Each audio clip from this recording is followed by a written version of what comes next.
Hi, ngasigi makeup sa mayam kedi kedo niya bako adoy raga su yeng mama tamda yamna chamtak na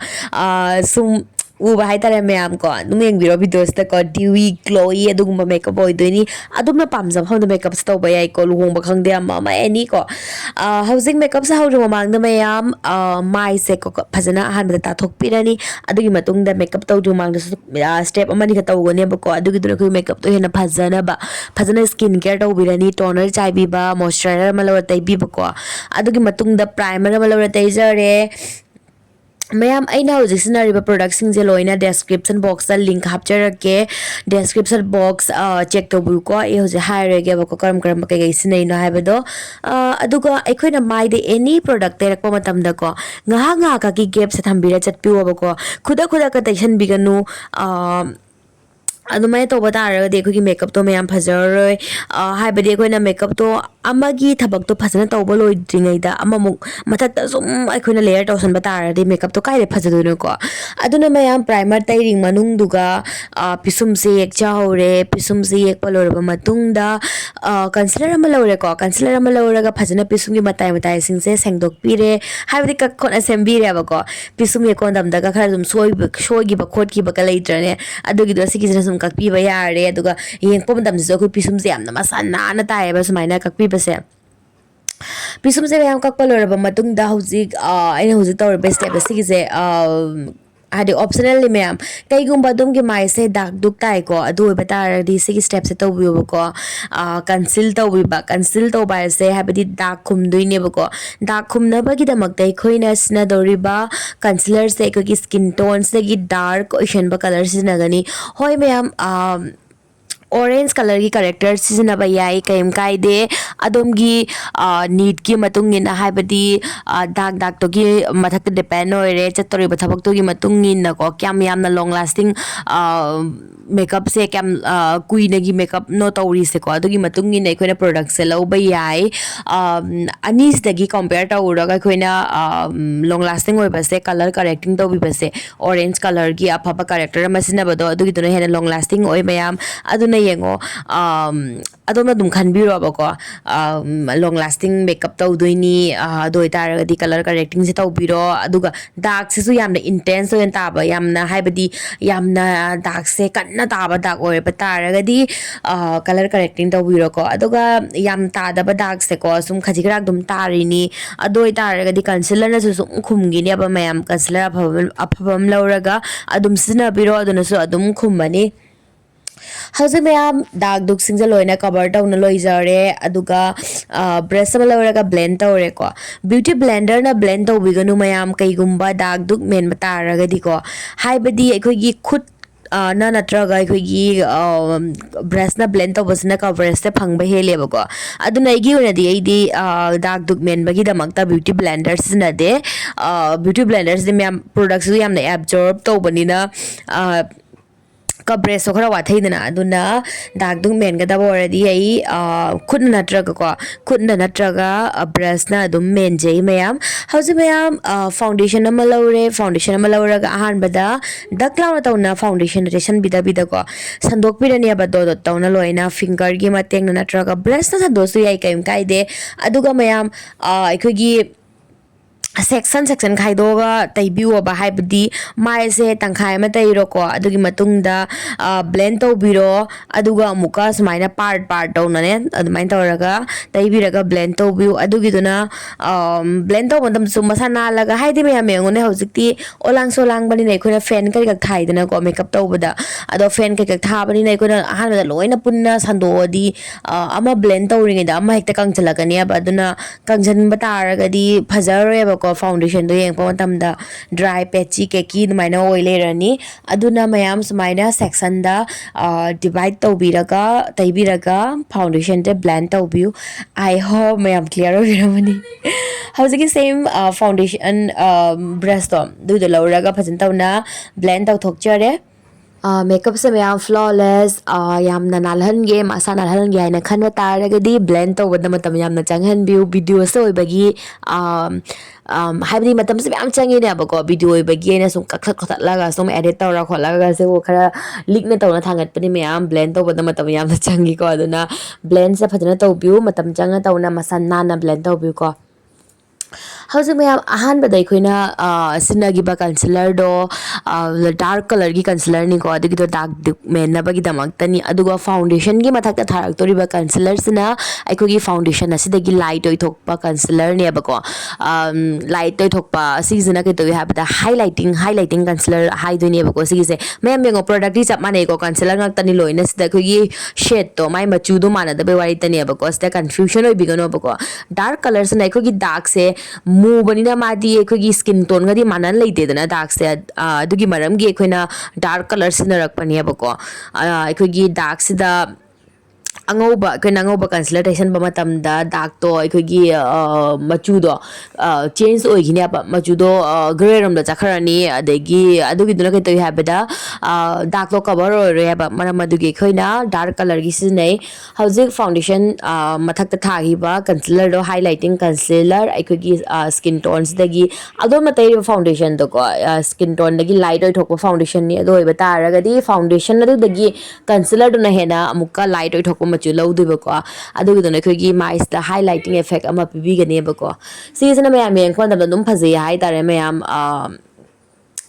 adugi matungda mayam hauji eye makeup tawresi eye makeup se yamna lai eye makeup ne bako ahan bada aina thagi ba color do golden ni sigi se eye shadow na te ko sigi se highlighter ni khutna lawraga ko finger gi matengna ahan bada ko sigi se thabiram me adugi mathak tu da shimmer eye shadow ko liquid eye shadow ne aba sigi se aikogi crease line gi manung do bote bigani mayam mathak ta tension biro aba video sa sumi yengo mayam aina haiba sika gyan tadraga su ko crease line hai de koi mid ki smaina fall torokba kup to kupsin toraga fall toriba area se ko sigi manung da arangba se happy rani adugi mathak tu da kogi saru matong mam lai se ko asda kogi brown color ama laura ni brown color ama laura ga asda muktai biramani phajana muka blend out thok pirani ojiki shadow thagi bodo ko color sing do harsh oina line oina chinganga leitana ba ko phajana sigi se blend out thok piramani soft oi thana ba ko adugi matungda mayam last light brown color ama lauraga muka phajana tawna blend tawbirame baga same chap mane mayam mid makha da su ahan the light brown do taizare adugi matungda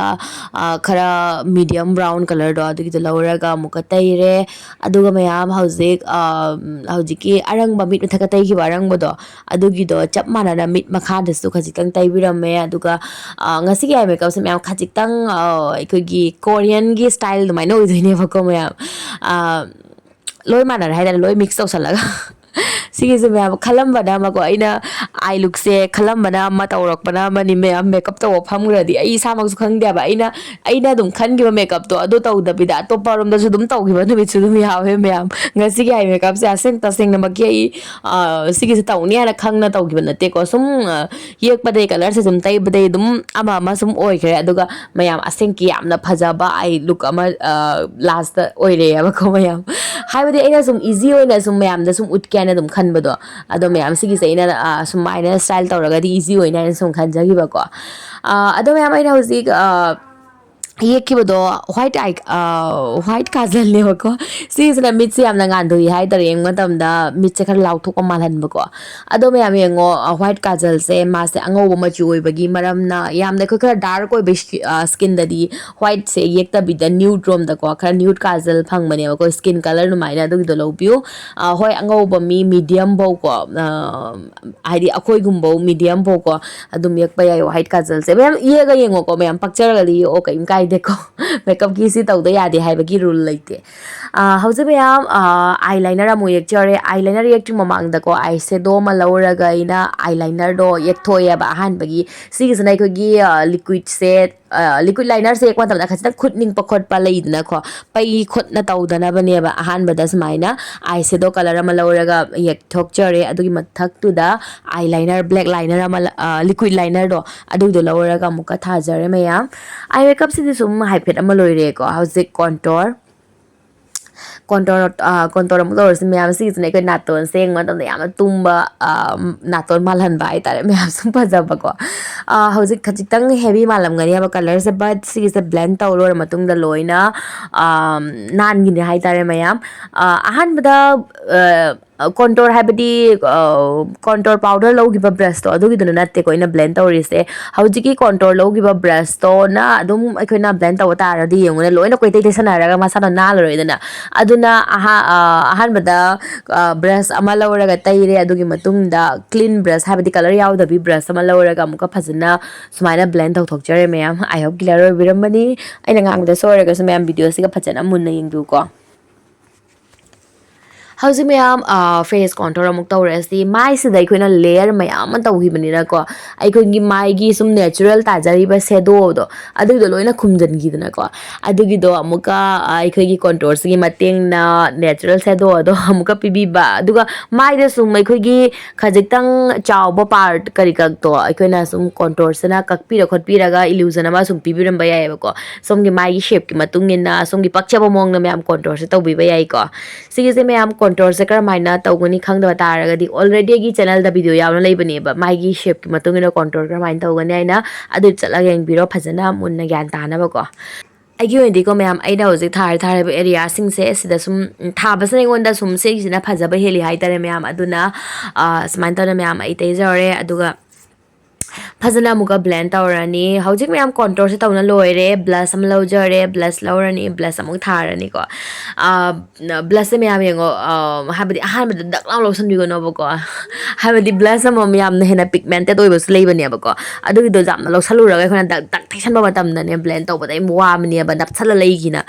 adu do mayam ai ngo thokre ba ngasi se tum khang sum tawba hai tare sigi se yengo ne mayam yam thokre ba khatai ba matam da do re su mayam tension tawbiganu kaigumba yam thokiba taragasu ko clean brush ama lobiro habadi color yawdabi brush ama lawra ko mathakta phajan tawna nan thokpiramo adum yarani mayam hausa mayam blush tai lora matungda highlighter ama lawraga high point sing duga loina highlight amuk tawbirani mayam makeup se hena mu dewy glowy look pibina bagina magta somna pamja homda mayam sum tawba yai kaim kaide main oina ko aikogi theory gi matungina di aikogi highlighting area sing habri aikogi mai gi high point sing do atongba jaga aikogi light naka phuba area sing da high lighter tai doine bako ado kaim kaide mayam somna pamja homda highlighter se tayu kaim kaide ko hazik highlighter lawraga inner corner habadi mid ki kuna adegi pisum gi brow bone pisum gi saru do da taire mascara ama lawra taire aduga false eyelash kari kak sunapchare mayam makeup se mayam sum loire e hojik lip liner ama lawraga lipstick thadri mamangda phajana lip ki boundary se hekthok jarani adugi matungda aikogi dress gi matungina lipstick color se dum choose tawbirani abako aina se toise pink ni abako mayam videos num ure ko pink color ni na hau lipstick su khajitang pink rom da thamge ba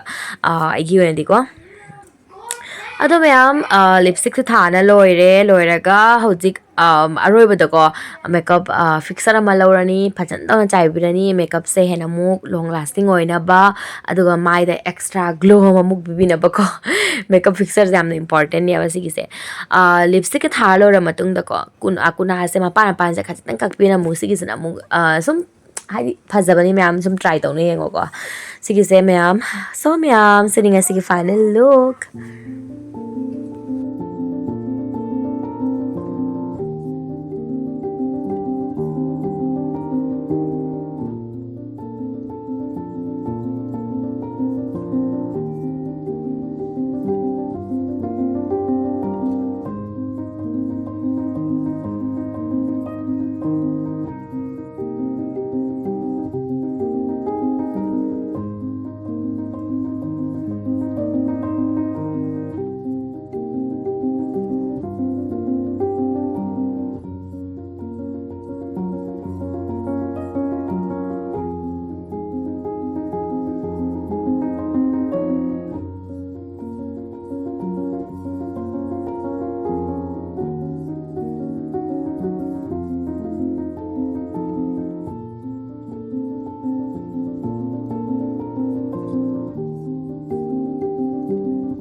mayam sending a segi final look. I hope mayam nga segi video se mayam da so idina kana biram nga khanse adu agi nga segi look se su yam na pam biram nga khanse agi wadi yam pam jare ba ko kara su kera ga su ko dum khan cham tang na u look se ko hojik se mayam puja su naksale dana ko durga puja so na pam jam hom na makeup se to ba yai luhongba chappada ama any ko so na pam jam hom na si makeup se to ba yai mayam adu di mayam nga se egi video se pam bi ba tara ga di mayam da khajitang ho kana bi ba tara ga di please like to bi rama chatlu mayam video ma se ma da yamna matam changi yamna kai hani aduna mayam like to bi ra ga de su kara motivate oi dana ko aduga video se pam de phase de dum khange ba ko mayam adu di nga si video se matang as da solution jorage share to videos ti buka aduga channel se dano bachang bira por na subscribe to san bira mo haidi makeup beauty related video ye mute interested oraga di ngasi ni myam video se matang as da solution jarage mathang mukana ba video mu do lak jarage bye ngasi scenario ba products ni gi link pambi ba taraga di description box check to bu ba ko adu dai hap jarage ngasi di video se matang as da solution jarage myam bye